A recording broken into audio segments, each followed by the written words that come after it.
ব্যথা আমার নয় শুধু একার, বিপ্লবী তিলোত্তমা করেছে অঙ্গীকার, লুটিয়েছে প্রাণ তাই ধরেছি গান, করছি প্রার্থনা বিফল না যায় সে বলিদান।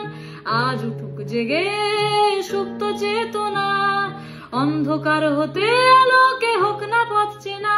আর কবে, আর কবে চোখ মেলে তাকাবে, আর কবে, আর কবে সমব্যথী হবে, আর কবে, আর কবে মনটা হবে স্বাধীন, আর কবে, আর কবে ফের ঘুরে দাঁড়াবে, আর কবে, আর কবে কণ্ঠ শক্তি পাবে, আর কবে, আর কবে চিত্ত স্বাধীন হবে, আর কবে, আর কবে সিক্ত হবে হৃদয়, আর কবে।